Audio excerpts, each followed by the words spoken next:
నమస్కారం, డిఆర్టీవీ న్యూస్ కి స్వాగతం. హెడ్లైన్ చూద్దాం.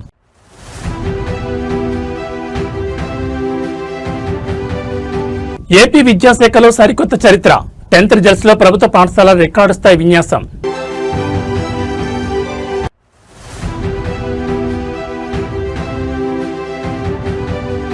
విశాఖ వేదికగా కొత్త రైల్వే శకం. జూన్ 1 నుంచి పట్టాలెక్కనున్న దక్షిణ కోస్తా రైల్వే కార్యకలాపాలు.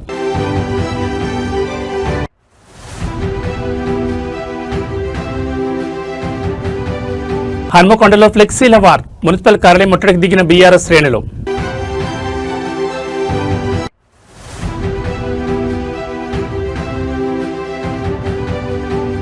మే 6న హన్మకొండలో రైతు సంగ్రామ సదస్సు. అన్నదాతల పక్షాన బీఆర్ఎస్ పోరాట శంఖారావం.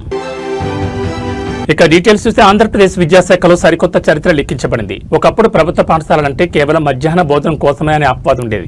కానీ నేడు ఆ పాఠశాలలే కార్పొరేట్ సంస్థలకు సవాల్ విసురుతూ 10వ తరగతి ఫలితాల్లో ప్రబోధన సృష్టించాయి. విద్యాశాఖ మంత్రి నారా లోకేష్ బాధ్యతలు చేపట్టిన అనతికాలంలోనే తీసుకొచ్చిన పెను మార్పులు ఇప్పుడు దేశవ్యాప్తంగా చర్చనీయాంశంగా మారాయి. పేద విద్యార్థుల తలరాతను మార్చిన ఆ మార్పులు నేడు వెలువడిన అద్భుత ఫలితాల వివరాలు చూస్తే ఆంధ్రప్రదేశ్ 10th రిజల్ట్స్ చూసి యావత్ రాష్ట్రం ఆశ్చర్యపోతోంది. చిన్నప్పటి నుంచి ఎన్నడూ చూడని విధంగా ప్రభుత్వ పాఠశాలల విద్యార్థులు రికార్డు స్థాయి మార్కులతో మెరిశారు. విద్యాశాఖ మంత్రిగా లోకేష్ బాధ్యతలు చేపట్టగానే ముందుగా పాఠశాలలో ఖాళీగా ఉన్న ఉపాధ్యాయ పోస్టులపై దృష్టి సారించారు. నిరంతర పర్యవేక్షణ మరియు ఉపాధ్యాయుల నియామకంతో బోధనా వ్యవస్థను గాడిలో పెట్టారు. ప్రైవేట్ స్కూళ్లకు వెళ్లలేని నిరుపేద విద్యార్థులకు కూడా అత్యున్నత ప్రమాణాలతో కూడిన విద్యను అందించాలనే లక్ష్యంతో మౌలిక సదుపాయాలను మెరుగుపరిచారు. ప్రభుత్వ బడుల్లో చదివే పిల్లల మేధస్సును బయటకు తీసేలా ప్రత్యేక ప్రణాళికలు అమలు చేశారు. లోకేష్ దార్శనికత, కఠిన శ్రమకు నేటి ఫలితాల నిదర్శనం. గతంలో ఎన్నడూ లేని విధంగా ప్రభుత్వ పాఠశాలల ఉత్తీర్ణత శాతం గణనీయంగా పెరగడమే కాకుండా స్టేట్ ర్యాంకుల జాబితాలోనూ ప్రభుత్వ విద్యార్థులు పోటీ పడడం విశేషం. ప్రభుత్వ పాఠశాలలో ఇలాంటి ఫలితాలు వస్తాయని ఎప్పుడు అనుకోలేదంటూ తల్లిదండ్రులు, విద్యావేత్తలు తమ సంతోషాన్ని వ్యక్తం చేస్తున్నారు. విద్యాశాఖలో వచ్చిన ఈ పెనుమార్పులు రాష్ట్ర భవిష్యత్తును మార్చేస్తాయని భావిస్తున్నారు. విద్యపై పెట్టే పెట్టుబడి రేపటి తరాల భవిష్యత్తుకు బాటలు వేస్తుందని నారా లోకేష్ నిరూపించారు. ప్రభుత్వ బడుల వైపు జనం క్యూ కట్టే రోజులు మళ్లీ వచ్చాయని ఈ ఫలితాలు నిరూపిస్తున్నాయి. ఈ రోజు నారా లోకేష్ గారు విద్యాశాఖ మంత్రిగా కూడా బాధ్యతలు తీసుకున్నప్పుడు చాలా సంతోషం అనిపించింది. ఆయన బడుల మీద తీసుకున్న శ్రద్ధ విద్యా వ్యవస్థలోనే ఒక పని మార్పు రావాలని చెప్పి పాఠశాలలో ఉన్న టీచర్లందరికీ హై గ్రేడ్ టీచర్ ఉద్యోగాలు ఇచ్చి అలాంటి టీచర్ల ద్వారా మంచి చదువులు నేర్పించి ఇవాళ కార్పొరేట్ స్థాయి ప్రైవేట్ బడులకి ధీటుగా గవర్నమెంట్ బడుల్లో పేద విద్యార్థులు బాగా చదువుకునే 595, 596, 597 హైయెస్ట్ మార్కులు సాధించిన ఘనత నారా లోకేష్. విద్యాశాఖ గవర్నమెంట్ బడుల్లో బాగా వచ్చింది అని చెప్పి సంతోషంగా ఉంది. అసలు మీరు అనుకున్నారు అసలు ప్రైవేట్ స్కూల్ కి ధీటుగా గవర్నమెంట్ స్కూల్ మార్కులు వస్తాయి పిల్లలకి అది ఇది అని ఎక్స్పెక్ట్ చేశారు? నేనైతే ఎప్పుడు అనుకోలేదండి. ఆధిపత్యంలో ఎప్పుడు ప్రైవేట్ స్కూల్లే ఉండేవి.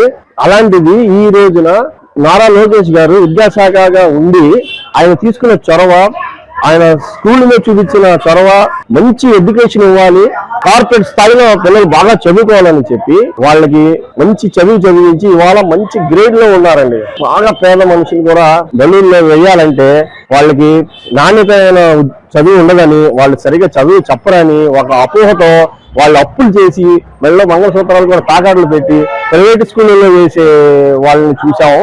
అలాంటిది ఇవాళ నమ్మకంగా లోకేష్ గారు తీసుకున్న బాధ్యతలను తీసుకొని ప్రభుత్వ పాఠశాల ఈ ప్రైవేట్ పాఠశాల అని చెప్పి ఆశ్చర్యంగా ఉంది.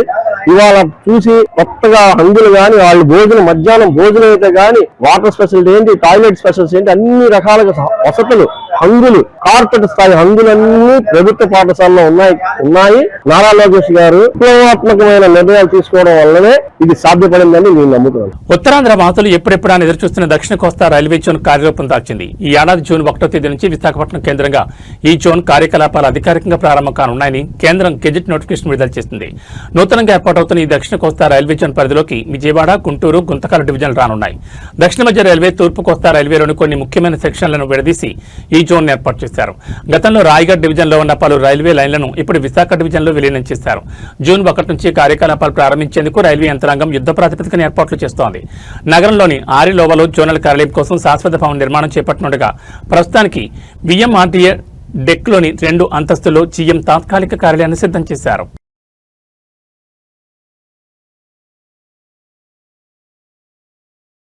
బోరుగల్లు గడ్డపై రాజకీయ సెగలు రాజుకున్నాయి. బీఆర్ఎస్ వర్కింగ్ ప్రెసిడెంట్ కేటీఆర్ పర్యటన నేపథ్యంలో వరంగల్ నగరం గులాబీమయమైంది. అయితే అధికార కాంగ్రెస్ ప్రభుత్వం బీఆర్ఎస్ ఫ్లెక్సీల తోరణాలను తొలగించడం ఇప్పుడు తీవ్ర ఉద్రిక్తతకు దారితీసింది. గులాబీ జెండా కనిపిస్తేనే రేవంత్ రెడ్డి సర్కార్ వణుకుతోందంటూ బీఆర్ఎస్ శ్రేణులు మున్సిపల్ కార్యాలయం ముట్టడించాయి. వరంగల్లో నిర్వహించి తలపెట్టిన బీఆర్ఎస్ రైతు సంగ్రామ సదస్సు రాజకీయంగా పెనుదుమారం రేపుతోంది. కేటీఆర్ పర్యటనను పురస్కరించుకుని బీఆర్ఎస్ నాయకులు నగరమంతటా భారీగా గులాబీ తోరణాలు, జెండాలను ఏర్పాటు చేశారు. అయితే మున్సిపల్ అధికారులు వాటిని తొలగించడంతో బీఆర్ఎస్ నేతలు అగ్గి మీద గుగ్గిలమవుతున్నారు. ప్రభుత్వ తీరును నిరసిస్తూ గ్రేటర్ వరంగల్ మున్సిపల్ కార్యాలయం ఎదుట బీఆర్ఎస్ శ్రేణులు భారీ ధర్నాకు దిగాయి. రేవంత్ సర్కార్కు వ్యతిరేకంగా నినాదాలు చేస్తూ మున్సిపల్ కార్యాలయం ఎదుట బైఠాయించాయి. రేవంత్ రెడ్డి ఎన్ని అడ్డంకులు సృష్టించినా, ఎన్ని జెండాలు పీకించినా వరంగల్ గడ్డపై కేసీఆర్ సైన్యం వెనక్కి తగ్గదని నాయకులు స్పష్టం చేశారు. రైతులు గోసను వినకుండా కేవలం రాజకీయ కక్ష సాధింపులకే ప్రభుత్వం పరిమితమైందని వారు విమర్శించారు. ఎన్ని ఆంక్షలు విధించినా రైతు సంగ్రామ సదస్సును దిగ్విజయం చేస్తామని, రైతుల పక్షాన తెలంగాణ ప్రజల ఆకాంక్షల కోసం బీఆర్ఎస్ పోరాటం ఆపే ప్రసక్తే లేదని నేతలు ధీమా వ్యక్తం చేశారు. నిరసనలతో వరంగల్ మున్సిపల్ కార్యాలయం వద్ద భారీగా పోలీసులు మోహరించారు. ప్రభుత్వ తీరుపై బీఆర్ఎస్ శ్రేణులు చేస్తున్న ఈ పోరాటం బోరుగల్లు రాజకీయాలు వేడిని పెంచింది. మరి కేటీఆర్ పర్యటనకు ముందు ఈ వివాదం ఇంకెన్ని మలుపులు తిరుగుతుందో చూడాలి.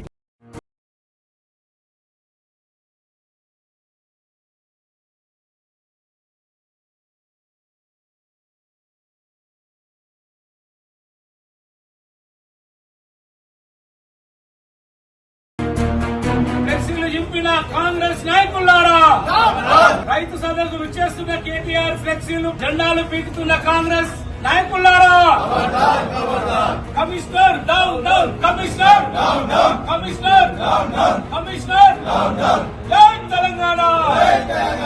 ఈ నెల 6వ తారీఖున రైతు సంగ్రామ సదస్సుకు విచ్చేస్తున్నటువంటి గౌరవనీయులు శ్రీ తారక రామారావు గారు వరంగల్ పెద్ద ఎత్తున రైతు సభకు వస్తున్న సందర్భంగా మా యొక్క ఫ్లెక్సీలు, బ్యానర్లు, జెండాలు కావలసుకొని అధికార దౌర్జన్యంతో అనుగుణంగా ఉన్న అధికారులు ఈ రోజున మా బ్యానర్లు, మా ఇవన్నీ డిజిటల్ తోటి తీసుకొచ్చి దౌర్జన్యంగా వారు ఇస్తున్నారు. వారికి బాధ్యత వహించవలసింది నగర మేయర్ గుండు సుధారాణి గారు, అలాగే పశ్చిమ ఎమ్మెల్యే నరేందర్ రెడ్డి గారు. ఇది కావలసుకొని మా యొక్క కేటీఆర్ వస్తుంటే స్వాగత తోరణాలు తొలగించడం యొక్క సిగ్గుచేటు.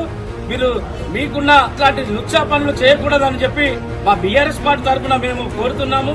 మీరు దీనికి తగిన మూల్యం మీకు అతి త్వరలో మా రాబోయే గవర్నమెంట్ మాదే. మీరు ఎలాగో ఇట్లాంటి బ్యానర్లు, ఇటు తోరణాలు చింపడం ఇది సరైనది కాదు. రైతుల కోసం మా కేసీఆర్ గారు మీరు ఇచ్చిన అక్కడ అటువంటి ఇది డిక్లరేషన్ దాని విషయంలో మాట్లాడడానికి వస్తుంటే ఈ కావలసుకొని ఒక కాంగ్రెస్ కు కాంగ్రెస్ తొత్తులుగా వ్యవహరిస్తున్నటువంటి ఈ కాంగ్రెస్ కు అధికారులు మీరు వెంటనే ఇలాంటి చింపొద్దని చెప్పి నేను కోరుకుంటూ జై తెలంగాణ, జై కేసీఆర్. తెలంగాణ అన్నదాతల సమస్యలపై పోరాటం లక్ష్యంగా బీఆర్ఎస్ పార్టీ సిద్దమవుతోంది. మే 6వ తేదీన హన్మకొండలో నిర్వహించనున్న భారీ రైతు సంగ్రామ సదస్సుకు రంగం సిద్దమైంది. ఈ నేపథ్యంలో సదస్సు విజయవంతం కోసం చేపట్టిన ఏర్పాట్లపై పార్టీ ముఖ్య నాయకులు మీడియా సమావేశం నిర్వహించారు. ప్రభుత్వ వైఫల్యాన్ని ఎండగట్టడమే ఈ సదస్సు ప్రధాన ఉద్దేశమని వారు స్పష్టం చేశారు. హన్మకొండ వేదికగా జరగనున్న రైతు సంగ్రామ సదస్సు ఏర్పాట్లను బీఆర్ఎస్ నాయకులు క్షేత్రస్థాయిలో పర్యవేక్షిస్తున్నారు. మే 6న జరగనున్న ఈ సభకు ఉమ్మడి వరంగల్ జిల్లా నుంచే కాకుండా రాష్ట్ర వ్యాప్తంగా రైతులు తరలిరానున్నారని నాయకులు తెలిపారు. సదస్సు కోసం భారీ ఏర్పాట్లు పూర్తి చేసినట్లు వెల్లడించారు. రైతు రుణమాఫీ, పంట పెట్టుబడి సాయం మరియు మద్దతు ధర విషయంలో కాంగ్రెస్ ప్రభుత్వం అవలంబిస్తున్న తీరును ఈ సదస్సు ద్వారా ఎండగట్టనున్నట్లు నాయకులు పేర్కొన్నారు. బీఆర్ఎస్ వర్కింగ్ ప్రెసిడెంట్ కేటీఆర్ ఈ సదస్సుకు ముఖ్య అతిథిగా హాజరై రైతులకు పార్టీ అందించబోయే భరోసాపై దిశానిర్దేశం చేయనున్నారు. ప్రభుత్వ ఆంక్షలను లెక్క చేయకుండా రైతు పక్షాన్ని నిలబడేందుకు ప్రతి కార్యకర్త సదస్సుకు తరలిరావాలని నేతలు పిలుపునిచ్చారు. మీడియా సమావేశంలో మున్సిపల్ తోరణాల తొలగింపు వంటి ఘటనలను కూడా వారు తీవ్రంగా ఖండించారు. రైతు సంగ్రామ సదస్సుతో హనుమకొండ రాజకీయం వేడెక్కింది. బీఆర్ఎస్ తలపెట్టిన ఈ భారీ బహిరంగ సభ ఏ మేరకు విజయవంతం అవుతుందో వేచి చూడాలి. మరొక్కసారి రైతు పోరాటానికి, రైతు వారు పండించినటువంటి పంటకు గిట్టుబాటు ధరతో పాటు అన్ని రకాలుగా మరి కాంగ్రెస్ ఇచ్చినటువంటి రైతు డిక్లరేషన్ హామీలన్నీ కూడా నెరవేర్చాలని చెప్పి ఒత్తిడి చేసే కార్యక్రమం ఈ సదస్సు. మనందరికి కూడా తెలుసు, తెలంగాణ రాష్ట్రంలో వ్యవసాయం ఒక పండుగలాగా చేశారు. కానీ 2.5 సంవత్సరాల నుంచి ఒక దండుగా రకరకాలుగా కేవలం రైతులనే కాదు అన్ని వర్గాలను వేధిస్తున్నటువంటి సందర్భాలు, సంఘటనలు చూస్తున్నాం. ప్రజాపాలన అన్నారు, ప్రతీకార పాలన జరుగుతుంది. మరి ఈరోజు రైతు సంగ్రామ సదస్సు మేము నిర్వహిస్తే ఈరోజు అక్కడ పోటీగా రైతు మేళాల పేరిట 3 రోజుల పాటు నిర్వహిస్తున్నారు. అది ఒక బ్యాండ్ మేళా లాగా ఉంది. హృదయపూర్వక నమస్కారం. తెలంగాణ రాష్ట్రం సాకారం కాకముందు తెలంగాణలో ఉన్న రైతుల గోస, రైతుల పరిస్థితి మనందరికీ తెలిసిన విషయమే. రైతుల ఆత్మహత్యలు, రైతుల ఇబ్బందులు, రైతుల కడగండ్లు తెలంగాణ ఉద్యమానికి పునాదిగా నడిచిన నేపథ్యం నుంచి మన కార్యక్రమాలు ఆరంభమైనాయి. తెలంగాణ రాష్ట్రం సాకారమైన తర్వాత గౌరవ కేసీఆర్ గారు రైతు సమస్యల పరిష్కారానికి ఒక కీలకమైన ప్రాధాన్యత ఇచ్చి ఎన్ని విషయాలు పక్కకున్నా రైతును సుభిక్షంగా ఉంటే తప్ప ఈ రాష్ట్రం సుభిక్షంగా ఉండదు అనే సంకల్పం కొద్దీ ఎక్కడో 64 లక్షల టన్నుల ధాన్యం ఉత్పత్తి ఉన్న తెలంగాణని 3 కోట్ల టన్నుల ధాన్యం ఉత్పత్తి వరకు తీసుకుపోయిన నేపథ్యం మీకు అందరికీ తెలిసిన విషయమే. అలనాడు ఆంధ్రనే అన్నపూర్ణగా అంటే దాన్ని వెనక్కి నెట్టేసి తెలంగాణని అన్నపూర్ణగా మార్చిన ఘనత. నేను ప్రెస్ మీడియా మిత్రులందరూ కూడా రిక్వెస్ట్ చేస్తున్నాను, ఈ రైతు సమస్యలు, రైతుల బాధలు, రైతుల కష్టాలు మీరు ప్రభుత్వం దృష్టికి తీసుకుపోయేందుకు కూడా మీరు సహకరించాలి. గోస, నేను 40 ఏళ్ళ రాజకీయాలలో ఉన్నా, ఇంత గోసపడ్డ రైతులు నేను ఎప్పుడు కూడా చూడలే. దయచేసి మీరు కూడా కల్లాల దగ్గరికి పోవాలి, కొనుగోలు సెంటర్లకు కూడా పోవాలి. ఎందుకంటున్నా అంటే ఎంత మోసం చేసింది. కేసీఆర్ గారు ఇచ్చిన స్కీమ్స్ అయ్యన్న ఇంప్లిమెంట్ చేయి. నువ్వు రాహుల్ గాంధీ గారు ఇచ్చి అనౌన్స్ చేసిన స్కీమ్స్ పక్కకు పెట్టు, నువ్వు చేస్తలేవై. రుణమాఫీ చేసినట్టు చేసి సగం చేయలే. 38,000 కోట్లు అయితే 18,000 కోట్లకి చేసినాం. మా పాత్ర నిర్వహిస్తున్నాం. ఖచ్చితంగా 4 సంవత్సరాల క్రితం 2022 మే 6వ తారీఖు నాడు రాహుల్ గాంధీ గారు మరి ఇక్కడికి వచ్చేసి వరంగల్కి వచ్చి రైతు డిక్లరేషన్ ప్రకటన చేసి చాలా హామీలు ఇచ్చిండు. మా పార్టీ అధికారంలోకి వస్తే వాటిని అమలు చేస్తామని చెప్పి. రేపటి మా సదస్సు ముఖ్య ఉద్దేశము రాహుల్ గాంధీకి ముఖ్యంగా, అదేవిధంగా రాష్ట్ర ముఖ్యమంత్రి రేవంత్ రెడ్డి గారికి గుర్తు చేయడానికి, మీరు ఇచ్చిన హామీలేంది, మీ డిక్లరేషన్ ఎటుపోయింది అని అడగడానికే మా ఉద్దేశం, రేపటి సదస్సు యొక్క ముఖ్య ఉద్దేశం. ఇప్పటిదాకా మాట్లాడినటువంటి మిత్రులు చాలా విషయాలు చెప్పిర్రు, వాళ్ళ ఆవేదన వ్యక్తపరిచిండ్రు. ఎట్లా ఉంది గ్రామీణ ప్రాంతాల్లో పట ఇవన్నీ కూడా. కేసీఆర్ గారి పరిపాలనలో 10 సంవత్సరాల కేసీఆర్ గారి పరిపాలనలో పట రైతులు ఎక్కడా ధర్నా చేయలేదు. రైతు సంగ్రామ సదస్సు కేటీఆర్ గారి నాయకత్వంలో ఉమ్మడి జిల్లా నుంచి వస్తున్నటువంటి రైతు ప్రతినిధులందరినీ కూడా కాంగ్రెస్ పార్టీ వరంగల్ రైతు డిక్లరేషన్ పేరిట ఎన్నో రకాలమైన హామీలు ఇచ్చి ఓట్లు దండుకొని ప్రభుత్వం వచ్చిన తర్వాత రేవంత్ రెడ్డి నాయకత్వంలో ఏ విధంగా రైతులను మోసం చేసిరన్న విషయం అందరికి తెలిసిందే. ఆ మోసాన్ని ప్రజలకు మరింత వివరించి ఈ యొక్క ప్రభుత్వం పైన, రైతులకు జరుగుతున్న అన్యాయం పైన పోరాటం తీసుకొని వారిపైన, ప్రభుత్వం పైన ఒత్తిడి తీసుకొచ్చి రైతులకు న్యాయం జరిగే విధంగా రేపు కేటీఆర్ గారి సందేశం కానీ, రైతులు మాట్లాడే సందేశం కానీ ఆ విధంగా ఉండబోతుంది. ఇక్కడికి వచ్చే రైతు ప్రతినిధులందరికీ కూడా ఎండ తిరిగిత ఏ విధంగా ఉన్నా వాళ్ళకి ఇలాంటి ఇబ్బందులు కాకుండా అన్ని ఏర్పాట్లు కూడా ఏర్పాటు చేయాలి. హామీలను ఇచ్చిందో డిక్లరేషన్లో ప్రకటించారో అవన్నీ ప్రకటించకపోగా సాధారణంగా చేయాల్సిన పనులు కూడా ఈ ప్రభుత్వం చేయడం లేదు. 2.5 సంవత్సరాలు అయింది. డిక్లరేషన్లో 2 లక్షలు ఏకకాలంలో రుణమాఫీ అందరు రైతులకు చేస్తామన్నారు. 30-35% కూడా దాటలే. మిగతా రైతులకి అన్ని రకాల కొరివిలేశారు. ఉన్న రైతు బీమా కూడా వదిలేశారు. రైతు బీమా చేయడం లే. పండిన ప్రతి గింజకి మేము బోనస్ వేస్తామన్నారు. ఇవాళ కేవలం సన్నోట్లకే, అది కూడా ఎప్పుడు పడుతుందో తెలియదు. ఇలా చెప్పుకుంటూ పోతే డిక్లరేషన్లో ఏవి కూడా సరిగా చేయకపోగా కనీసం కేసీఆర్ గారి ప్రభుత్వంలో వేదిక మీద ఉన్నటువంటి ప్రణాళిక సంఘం వైస్ చైర్మన్ పెద్దలు వినోద్ కుమార్ గారికి, వేదిక మీద ఉన్న పెద్దలందరికీ పేరు పేరున నా హృదయపూర్వక నమస్కారాలు.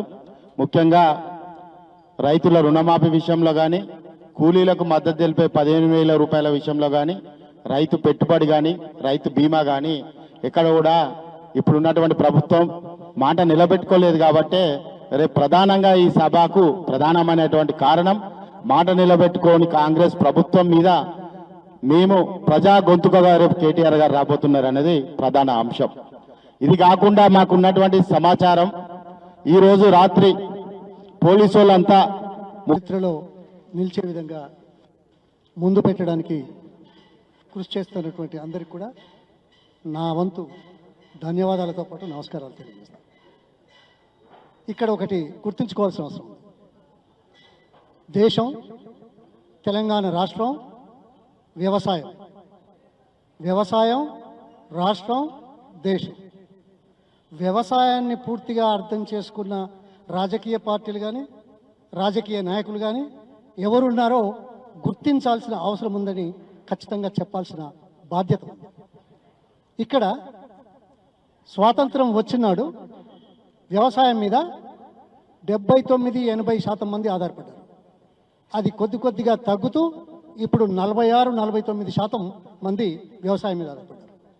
వ్యవసాయం మీద ఇంతమంది ఆధారపడితే దేశం యొక్క అభివృద్ధి కానీ, సమాజం యొక్క అభివృద్ధి కానీ, ప్రజల యొక్క తమిళనాడు రాజకీయాల్లో టీవీకే పార్టీ సృష్టించిన ప్రభంజనంపై దేశవ్యాప్తంగా చర్చ జరుగుతోంది.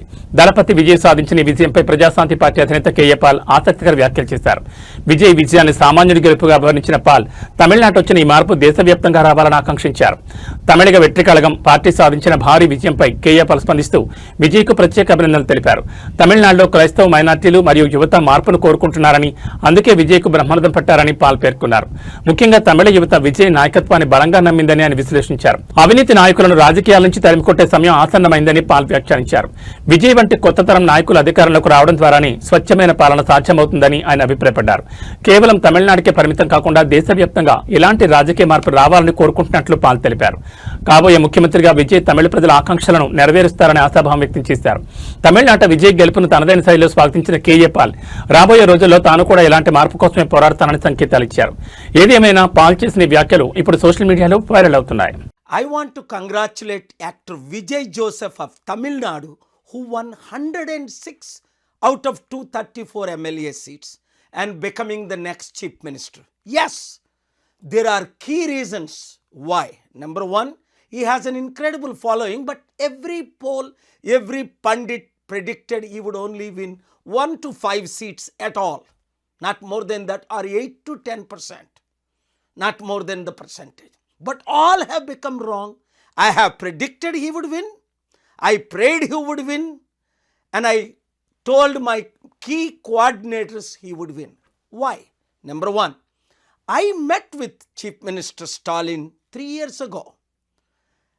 Told him how my plan is to do Global Peace Summit to bring billions of dollars and create lakhs of jobs. During my 90-minute meeting, he welcomed. And I told him, our Telugu chief ministers are not giving permission. Then we planned last year. We applied for the permission in December, but the permissions were denied. After thorough investigation, hundreds of my coordinators, including Tamil, Telugu, English coordinators, met him and met his son, senior leaders like Ranganathan and others.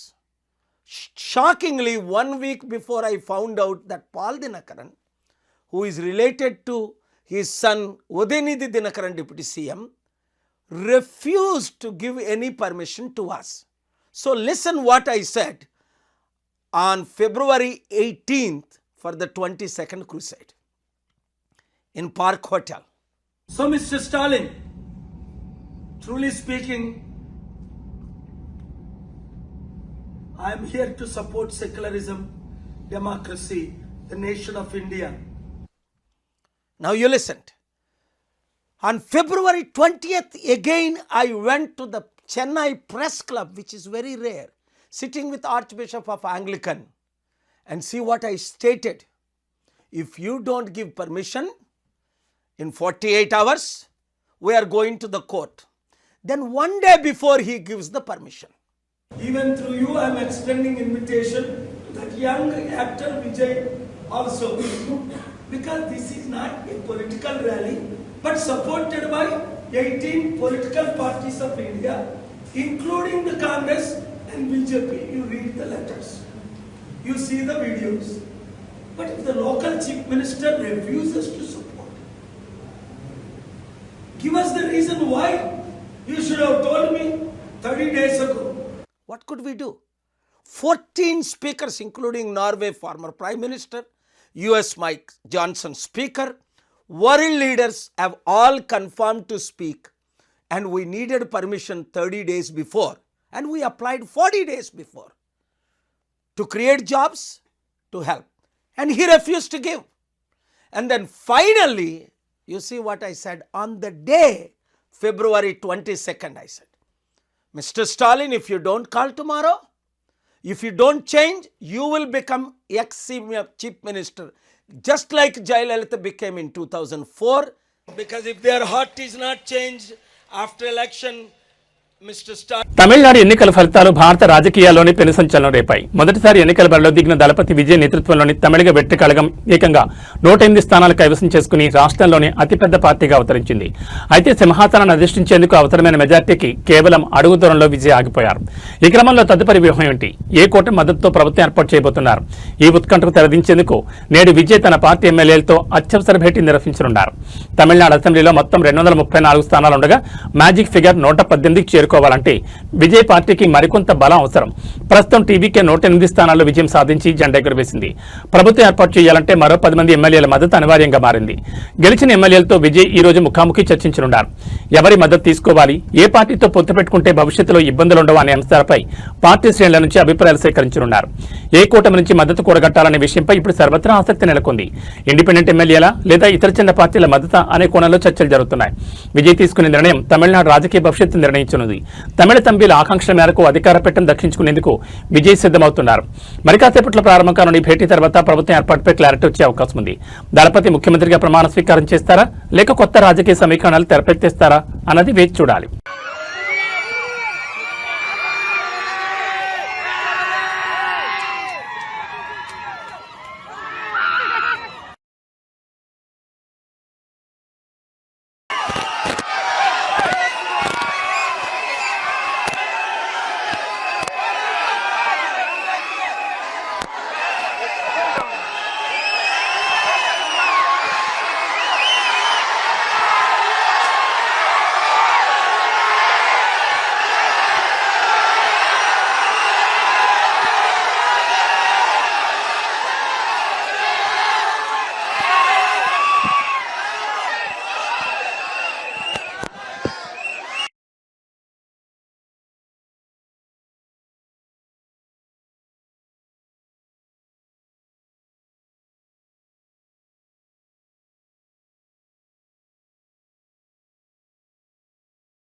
Raabta నియోజకవర్గంలో జరిగిన మీ భూమి మీ హక్కు కార్యక్రమంలో MLA Paritala Sunitha రైతులకు ప్రభుత్వ రాజముద్రతో కూడిన కొత్త పట్టాదారు పాస్ పుస్తకాలు పంపిణీ చేశారు.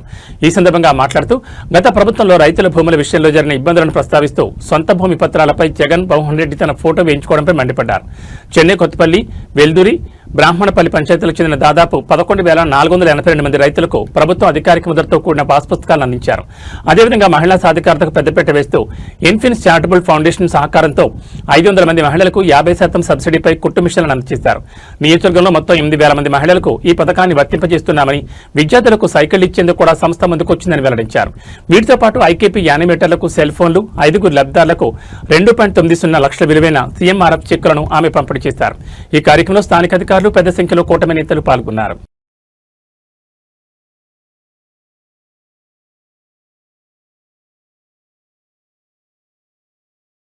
నటు నుంచి రాజకీయ నాయకుడిగా మారిన దళపతి విజయ్ తమిళనాడు రాజకీయాల్లో పెను సంచలనం సృష్టించారు. ఆయన స్థాపించిన తమిళగ వెట్రి కళగం పార్టీ తొలిసారి పోటీ చేసిన అసెంబ్లీ ఎన్నికల్లోని అద్భుతమైన ప్రదర్శన కనబరిచి అతిపెద్ద పార్టీగా అవతరించింది. మొత్తం 108 స్థానాలు గెలుచుకున్నప్పటికీ ప్రభుత్వ ఏర్పాటుకు అవసరమైన 118 స్థానాల మ్యాజిక్ ఫిగర్ కు కొద్ది దూరంలో నిలిచిపోయింది. దీంతో తమిళనాడులో హంగ్ అసెంబ్లీ ఏర్పడగా రాష్ట్ర రాజకీయ భవిష్యత్పై తీవ్ర ఉత్కంఠ నెలకొంది. ఈ రాజకీయ అనిశ్చితి నడుమ ప్రభుత్వ ఏర్పాటుకు విజయ్ చురుగ్గా పావులు కదుపుతున్నారు. అతిపెద్ద పార్టీగా అవతరించిన తమను ప్రభుత్వ ఏర్పాటుకు ఆహ్వానించాలని కోరుతూ ఆయన రాష్ట్ర గవర్నర్ రాజేంద్ర ఆర్లేకర్కు లేఖ రాశారు. రాజ్భవన్ కు ఇమెయిల్ ద్వారా ఈ లేఖను పంపినట్టు సమాచారం. అసెంబ్లీలో 2 వారాల్లోగా తమ బలాన్ని నిరూపించుకుంటామని విజయ్ ఆ లేఖలో స్పష్టం చేసినట్టు తెలుస్తోంది. ఈ పరిణామం రాష్ట్ర రాజకీయాలను మరింత వేడెక్కించింది. తాజా ఎన్నికల ఫలితాల్లో అధికార డీఎంకే 59 స్థానాలతో 2వ స్థానానికి, ఏఐఏడీఎంకే 47 స్థానాలతో 3వ స్థానానికి పరిమితమయ్యాయి. ఈ నేపథ్యంలో కొత్త రాజకీయ సమీకరణాలు తెరపైకొస్తున్నాయి. డీఎంకేను అధికారానికి దూరం పెట్టేందుకు ఏఐఏడీఎంకే విజయ్కి మద్దతిస్తుందా, లేక కాంగ్రెస్ 5 ఇతర ప్రాంతీయ పార్టీలు స్వతంత్రతో కలిసి విజయ్ సర్కార్ ఏర్పాటు చేస్తారా అనే దానిపై ఊహాగానాలు మొదలయ్యాయి. ఇప్పటికే కాంగ్రెస్ నేతలు విజయ్తో టచ్లో ఉన్నారని, రాహుల్ గాంధీ సైతం ఆయనతో ఫోన్లో మాట్లాడినట్లు వార్తలు వస్తున్నాయి. దశాబ్దాలుగా తమిళనాడు రాజకీయాలను శాసించిన డీఎంకే, ఏఐఏడీఎంకేల విముఖ పోరుకు విజయ్ పార్టీ అనూహ్యంగా తెరదించింది. గవర్నర్ నిర్ణయం, పొత్తుల చర్చల తర్వాతే తమిళనాడు రాజకీయ భవిష్యత్పై స్పష్టత రానుంది.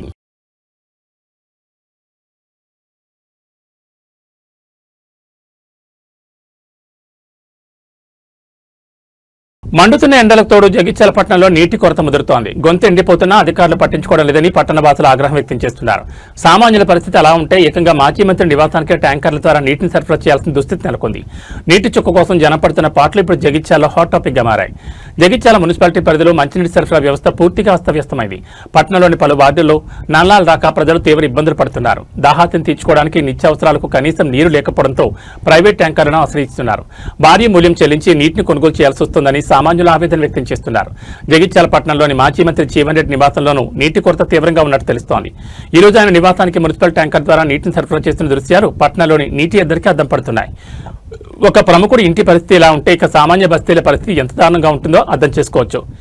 వేసవి ప్రణాళికలు సిద్ధం చేశామని చెప్తున్న అధికారులు క్షేత్రస్థాయిలో నీటి సరఫరాను మెరుగుపరచడంలో విఫలమయ్యారని విమర్శలు వెలువెత్తున్నాయి. పైపులైన్ల మరమ్మతులు, పంపింగ్ సమస్యల వలన ఈ పరిస్థితి తలెత్తిందని స్థానికులు మండిపడుతున్నారు. జగిత్యాల పట్టణ ప్రజల దాహార్తిని తీర్చడంలో మున్సిపల్ యంత్రాంగం తక్షణమే స్పందించాలని, వార్డుల వారీగా ట్యాంకర్ల సంఖ్యను పెంచి మంచినీటిని సరఫరా చేయాలని ప్రజలు డిమాండ్ చేస్తున్నారు. లేని పక్షంలో ఖాళీ బిందెలతో మున్సిపల్ కార్యాలయాన్ని ముట్టడిస్తామని హెచ్చరిస్తున్నారు.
ప్రతిపక్ష నీళ్ళు లేకుండా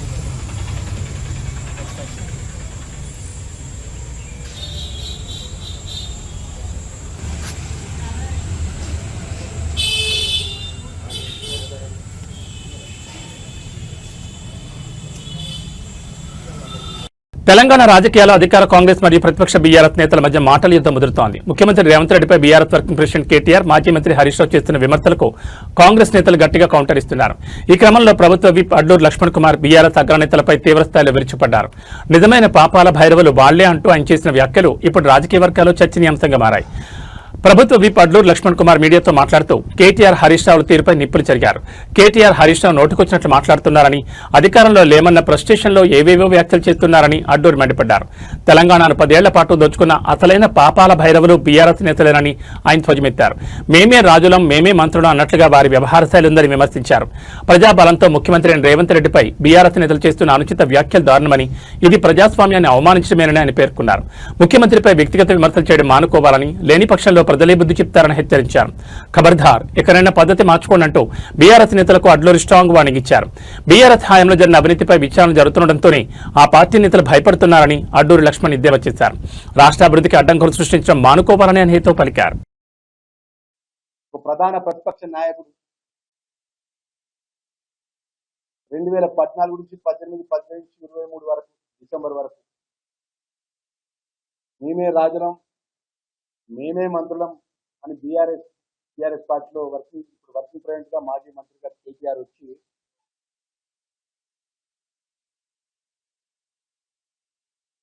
రాజ్యాంగ పరంగా డాక్టర్ బిఆర్ అంబేద్కర్ రాజ్యాంగ పరంగా ప్రజాస్వామ్య పద్ధతుల్లో పాటు ఎన్నుకోబడ్డ ఒక ముఖ్యమంత్రి గారిని పట్టుకొని అత్యంత నోరు ఉన్నది కదా అని చెప్పేసి ఆ మాట్లాడిన భాషలు కేటీఆర్ మేము కూడా మాట్లాడబడుతాం. ఇక్కడ మైక్ ముందు మేము కూడా మీ మీద వ్యక్తిగతంగా మాట్లాడే శక్తి మాకున్నది. కానీ నువ్వు మాట్లాడిన మాటలు యావత్ తెలంగాణ ప్రజలు మొత్తం చూస్తున్నారు.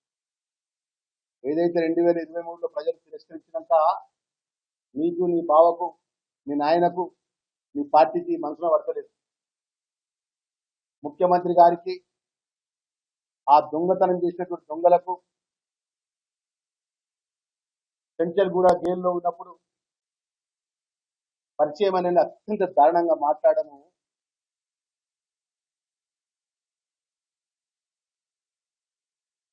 తీవ్రంగా ఖండిస్తూ, నువ్వు అనుకుంటున్నావు నీ హయాంలో నువ్వు మాట్లాడుతున్నావు కదా, వేరే రాష్ట్రం నుంచి అంతర్జాతీయ దొంగలు వచ్చి ప్రొఫెషనల్ పరంగా జరిగినటువంటి సంఘటనకు చివరికి రాజ్యాంగ పరంగా ఏదైతే ఎన్నుకోబడ్డ ముఖ్యమంత్రిపై అతి నీచంగా మాట్లాడుతున్నావు. ఇంకా ఖబర్దార్, నాలుక దగ్గర పెట్టుకో. మేము కూడా మాట్లాడగలుగుతాం. మరి మేము ఒక మాట మాట్లాడతాం ఈ హయాంలో జరిగినటువంటి సంఘటన విషయంలో కూడా. ఆ రోజు ఫిబ్రవరి 2021 17వ తారీఖు రోజున మంత్రి నుంచి వస్తున్నటువంటి 2 అడ్వకేట్స్ ను అత్యంత దారుణంగా చంపిన దాంట్లో నీ పాత్ర ఉన్నదా? మరి నీ ప్రమేయం ఉన్నదా? మధుకరణ ఒక దళితుని మంత్రిని దగ్గరలో ఒక దళితుడు అగ్రవర్ణ అమ్మాయిను మ్యారేజ్ చేసుకుంటే అత్యంత దారుణంగా చెప్పినట్టు సందర్భంలో ఒకటి. అన్నదాతకు అగజాట్లు తప్పడం లేదు. ఆరుగాలం కష్టపడి పండించిన పంటను అమ్ముకుందామంటే కొనుగోలు కేంద్రాల్లో చుక్కెదురవుతోంది. కొనుగోలు కేంద్రాలు తెరిచి నెల రోజులు గడుస్తున్నా నేటికి కాంటాలు కాకపోవడంతో మహబూబాబాద్ జిల్లా నెల్లికుదురులో రైతులు రోడ్డెక్కారు. మళ్లీ వర్షాలు వస్తే తమ పరిస్థితి ఏంటని ప్రశ్నిస్తూ ప్రధాన రహదారిపై బైఠాయించారు. మహబూబాబాద్ జిల్లా నెల్లికుదురు మండల కేంద్రంలో మొక్కజొన్న రైతుల నిరసన ఉవ్వెత్తునెగిసింది. తమ గోడు పట్టించుకోవడం లేదని ఆగ్రహిస్తూ రైతులు ఆందోళన దిగారు. నెల్లికుదురు మండల కేంద్రంలోని మహబూబాబాద్ తొర్రూరు ప్రధాన రహదారిపై రైతులు బైఠాయించారు. దీంతో కిలోమీటర్ల మేర వాహనాలు నిలిచిపోయి ప్రయాణికులు తీవ్ర ఇబ్బందులు పడ్డారు. కొనుగోలు కేంద్రాలు ప్రారంభించి నెల రోజులవుతున్నా అధికారుల పర్యవేక్షణ లేక కొనుగోలు నత్తనడకన సాగుతున్నాయని రైతులు ఆవేదన వ్యక్తం చేస్తున్నారు. ఇప్పటికే కాంటాలు వేసినా సరుకును తరలించడంలో జాప్యం చేస్తున్నారని మండిపడుతున్నారు. ఆకాశం మేఘావృతమే ఉండడంతో మళ్లీ వర్షాలు కురిస్తే కళ్లాల్లో ఉన్న మొక్కజొన్న తడిసి ముద్దవుతుందని, తాము కోలుకోలేని విధంగా నష్టపోతామని రైతులు కన్నీరు పెడుతున్నారు. తక్షణమే కొనుగోలు పూర్తి చేసి తమను ఆదుకోవాలని డిమాండ్ చేస్తున్నారు. దన్నా సమాచారం అందుకున్న పోలీసులు వెంటనే సంఘటనా స్థలానికి చేరుకున్నారు. రైతులకు సర్ది చెప్పి ట్రాఫిక్ ను క్రమబద్ధీకరించే ప్రయత్నం చేస్తున్నారు. సంబంధిత అధికారులతో మాట్లాడి సమస్యలు పరిష్కరిస్తామని హామీ ఇచ్చారు. మీద రోడ్డు మీద ధర్నా చేసినప్పుడు అంతకుముందే 3 రోజులు ఇద్దరు వాళ్ళు రానట సంతకానికి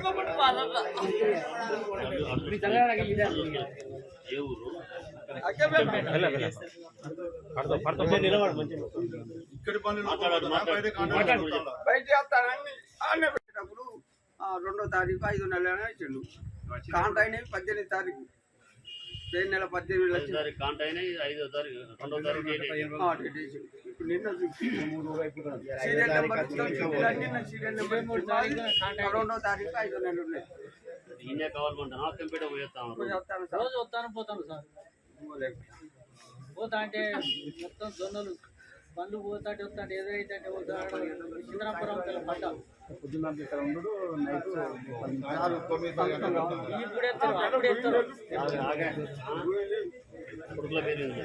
వాళ్ళు వస్తలేరు సంతకాన్ని. నిన్న ఇక్కడ పడ్డా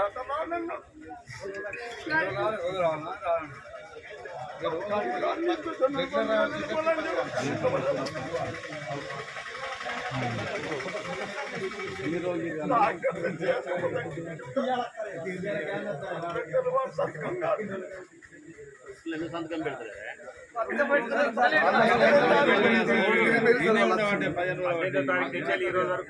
రోజు పడుకోలేదు కదా.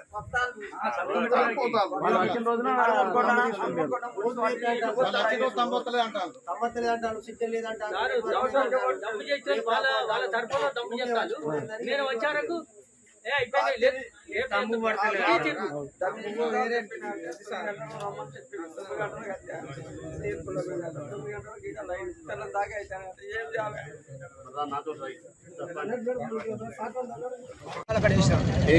అవును మహేందర్ రూపాయలు ఈ 330 బత్తాలు ఆడ ఇక్కడ వేస్తే ఇప్పటి వరకు అసలు ఆడికి వచ్చిన లేడు, పట్టించుకున్న లేడు, ఆడికి వచ్చిన అసలు కాంటాలకే వస్తలేరు. కాంటాలు పెట్టా ఉంటారు. ఇప్పుడు వారం 10 రోజులు అవుతాను అనుకుంటామని బత్తాల కోసం మనం 95 చేసినందుకు ఇక్కడ ఎస్ఐ గారు దొరకబట్టి పులను కేసు రాసి నాకు మీ సార్ని దండ పెడితే బత్తాలు వేసుకోవాలని వర్షం కొడుతుంది. అట్లా కూడా ఏం లేదు. ఈ రైతులను గోసపుచ్చుకుంటారు వాళ్ళు. ఈ కాంటాలు పెడతలేరు. ఆ బట్టి మన సీసీ రోడ్ మట్టి రోడ్కి వేసినాయి కదా. కాంటాలు అసలు పెట్టడం లేదు. వారం రోజులు అవుతుంది. వారం రోజులు అవుతుంది. పట్టించుకున్న లేరు.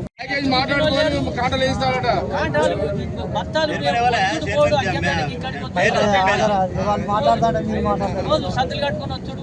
ఇంత బుక్కడి దీనుడు నీ మంచిలు దొరకాయి, ఏం దొరకాయి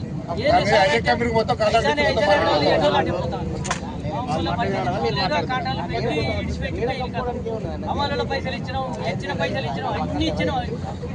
లోపల లారీ రాదు, లోపల వేసుకోవాలి. 150 బత్తాలు తెచ్చినాడు పెట్టినా కాంట అవును లేదు. అది కాంట చేస్తూ లేదు. ఏంటంటే రేపు ఎల్లుండి అంటాను. అది చేస్తూ లేదు.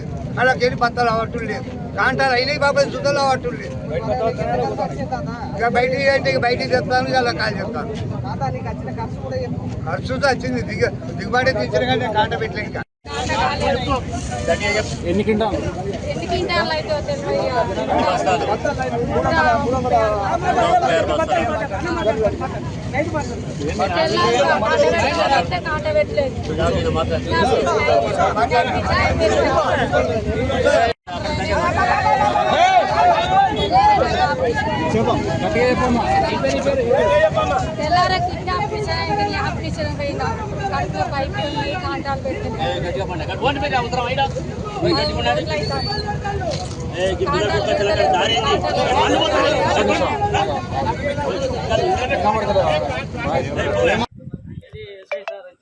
చైర్మన్ పిలిపించాడు.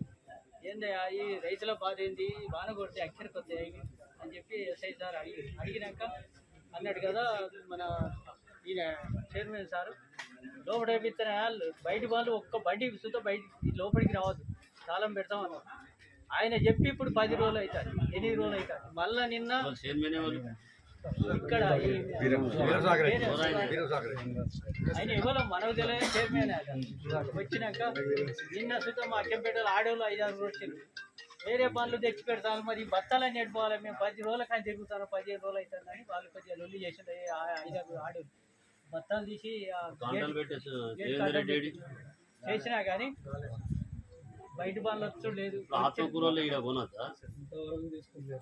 మెట్ గాలా 2026 వేదికపై రిలయన్స్ అధినేత ముఖేష్ అంబానీ ముద్దుల తనయ ఇషా అంబానీ తన అద్భుతమైన వస్త్రధారణతో భారతీయ కళలు సంస్కృతిని ప్రపంచానికి చాటి చెప్పారు.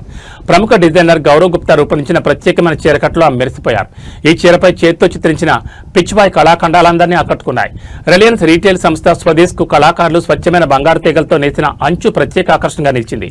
ముఖ్యంగా ఆమె ధరించిన బ్లౌజ్ 1800 క్యారెట్ల వజ్రాలు, ఎమరాల్డ్స్, పోల్కి నగలతో మెరిసిపోవడమే కాకుండా అందులో నిజాం నవాబుల నాటి అరుదైన సర్పేచ్ ఆభరణాన్ని చేర్చడం ఒక చారిత్రాత్మక స్పర్శనిచ్చింది. ఈ ఆభరణాలన్నీ తన తల్లి నీతా అంబానీ కలెక్షన్లోనివని ఇషా పేర్కొన్నారు. వీటితో పాటు సుబోధ్ గుప్తా రూపొందించిన క్రోచెట్ బ్యాగ్లో మామిడి పండును పట్టుకోవడం ప్రత్యేక ఆకర్షణగా నిలిచింది. సౌరవ్ గుప్తా పేపర్ ఇత్తడితో రూపొందించిన గజ్రాను తలలో అలంకరించుకోవడం ద్వారా ఆమె భారతీయ మూలాలను అద్భుతంగా ప్రతిబింబించారు. అంతకుముందు జరిగిన ఫ్రీ మెట్ గాలా పార్టీలో కూడా భారత్లోని 26 రకాల విభిన్న ప్రాంతీయ హస్తకళల బోర్డర్లతో రూపొందించిన డ్రెస్సును ధరించి ఆమె అందరినీ ఆశ్చర్యపరిచారు. గత 3 ఏళ్లుగా రాహుల్ మిశ్రా, అనామిక ఖన్నా వంటి భారతీయ డిజైనర్ల దుస్తులను ధరిస్తూ ఇషా అంబానీ అంతర్జాతీయ వేదికపై భారతీయ ఫ్యాషన్ కు బలమైన ప్రాతినిధ్యం వహిస్తున్నారు.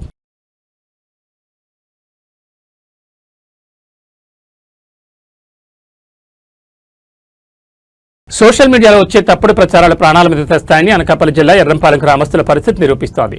సోషల్ మీడియాలో వచ్చిన ఒక వీడియోను చూసి ఉమ్మెత్తకూర ఆరోగ్యమని నమ్మిన ఒకే కుటుంబానికి చెందిన గంగాభవాని, వీరలక్ష్మి, వీరబ్బు, జయలక్ష్మి అనే నలుగురు నిన్న ఆ కూర వండుకుని తిన్నారు. తిన్న కాసేపటికే తీవ్ర అస్వస్థతకు గురయ్యారు. ఇది గమనించిన స్థానికులు వారిని వెంటనే కాకినాడ జీజీహెచ్ ఆసుపత్రికి తరలించారు. ప్రస్తుతం వారి పరిస్థితి విషమంగా ఉన్నట్లు సమాచారం. వైద్యుల హెచ్చరిక ప్రకారం ఉమ్మెత్త అనేది అత్యంత విషపూరితమైన మొక్క. ఇందులో ఉండే ఆల్కలాయిడ్స్ నేరుగా నాడీ వ్యవస్థపై ప్రభావం చూపుతాయి. దీనికి ప్రత్యేకమైన విరుగుడు ఉండదని, శరీరంలో విషం శాతం పెరిగితే ప్రాణాపాయం తప్పదని వైద్యులు స్పష్టం చేస్తున్నారు. అమ్మవారి జాతర కోసం హైదరాబాద్ నుంచి సొంత ఊరికి వచ్చిన ఈ కుటుంబం ఇలాంటి చిన్న పొరపాటుతో ప్రాణాల మీద తెచ్చుకోవడం స్థానికులను కలిచివేస్తోంది. ఏమైనా ఆరోగ్య చిట్కాలు పాటించే ముందు అవి వాస్తవమో కాదో సరిచూసుకోవాలని, ముఖ్యంగా తెలియని మొక్కలను ఆహారంగా తీసుకోకూడదని ఈ ఘటన హెచ్చరిస్తోంది.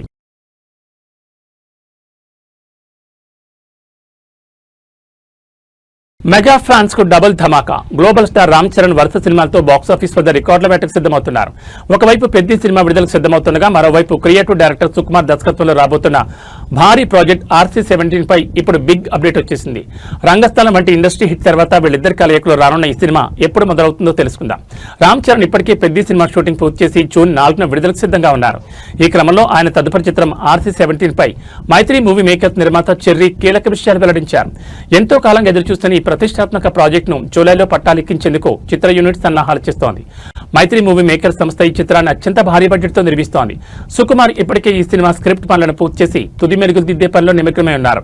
ఈసారి కూడా తనదైన శైలిలో మరో శక్తివంతమైన మాస్ యాక్షన్ కథను ఆయన సిద్ధం చేసినట్లు సమాచారం. రంగస్థలం చిత్రంలో చిట్టిబాబుగా రామ్ చరణ్ కొత్త కోణంలో చూపించిన సుకుమార్ ఇప్పుడు RC-17లో చరణ్ ను ఇంకెంత పవర్ఫుల్ గా చూపిస్తారోనని ప్రేక్షకులు ఆసక్తిగా ఎదురుచూస్తున్నారు. ఈ ప్రాజెక్టుకు సంబంధించి మరిన్ని వివరాలు త్వరలోనే అధికారికంగా వెల్లడి కానున్నాయి. ముఖ్యంగా ఈ సినిమాకు దేవిశ్రీ ప్రసాద్ సంగీతం అందిస్తారా లేదా అనేది మెగా అభిమానుల్లో చర్చనీయాంశంగా మారింది. మొత్తానికి జూన్ నెలలో పెద్దితో థియేటర్లో సందడి చేయనున్న చరణ్ జూలై నుండి సుకుమార్ సినిమాతో బిజీ కానున్నారు.